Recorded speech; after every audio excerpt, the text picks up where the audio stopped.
Can a metal and a magnet help us bring down the rising fuel prices? Let's find out.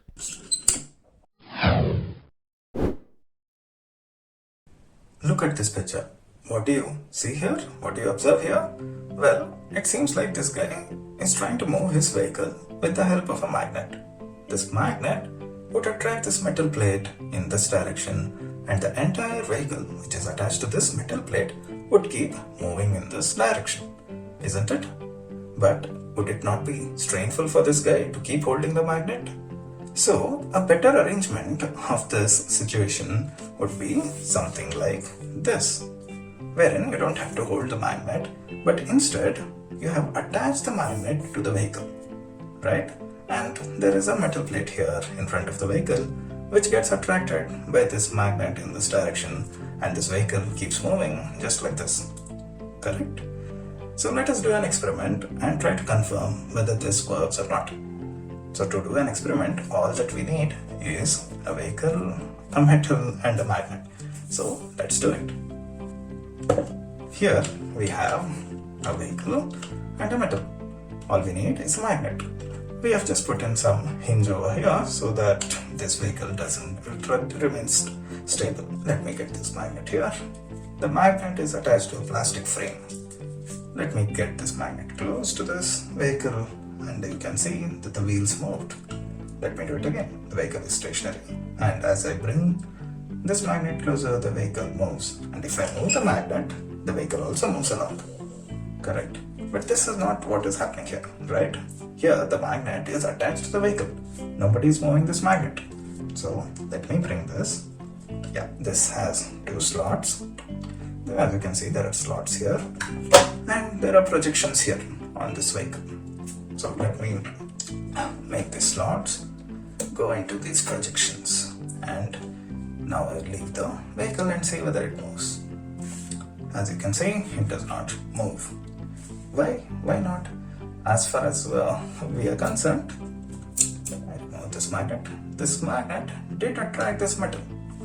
So even now the magnet is attracting the metal, isn't it? So why is this not moving? It's a simple analysis, but before we analyze, imagine what if we replace this metal with another magnet? Would the results be any different then? Let us check that out as well. Let's get a vehicle. Okay, here there is a magnet attached to this vehicle, and we have just put in some weight here so that the vehicle remains balanced. Okay, so let us try to get a magnet and let's see what happens. Well, they are quite powerful magnets. Okay, as I bring it closer, you can see that this vehicle gets attracted to this magnet. Okay, so with magnets, one more thing that we can play around is, if I bring this, if I change the poles and if I bring it closer, it gets repelled as well. So here you see it is getting repelled. Now we will do the same thing that we did over here. Let us attach this magnet. As of now it is attracting to this vehicle, and when I do that, again the vehicle did not move. But why not? What do you think is happening here? There is definitely a force, correct? This magnet is pulling this magnet in this direction, whereas this magnet is pulling this metal in this direction. So why is this vehicle not moving? The magnets are indeed pulling the vehicles in this direction, is it not? Okay, so why is it not moving? Right. For that to be understood, let me just push this vehicle with the help of my left hand, and I'll push it back with my right hand. So I keep doing this, and the vehicle is moving backward, forward and backward, right? Now, what if I apply the force with my fingers simultaneously? At the same time when I apply the force, the vehicle stops moving, isn't it?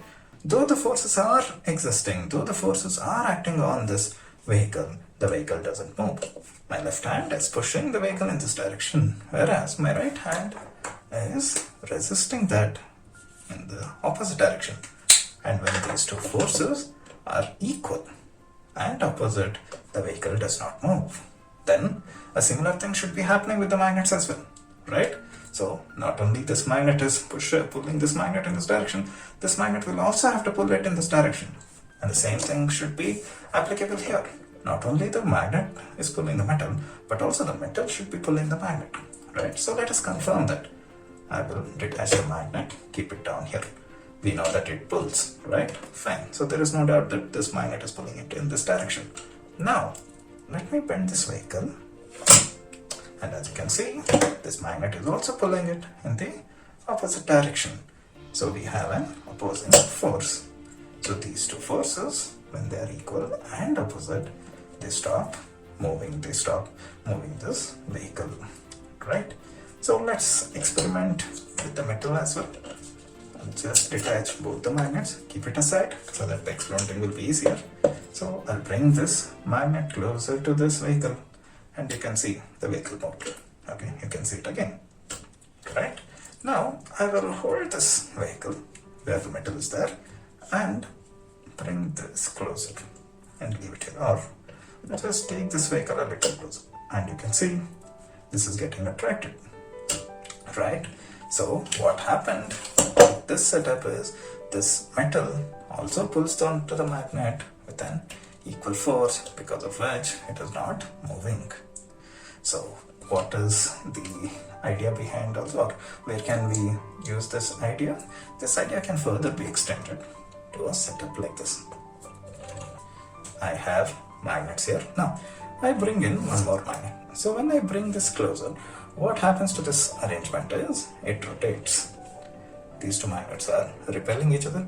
Now imagine if I were to take this magnet off from the small stick and place it here, would it rotate? Just think about it and probably you can put your thoughts in the comment section below. Okay, so the question is, what if I place this magnet over here? Would it still rotate? Would this setup still rotate? If it were to rotate, think about the implications, what it can have.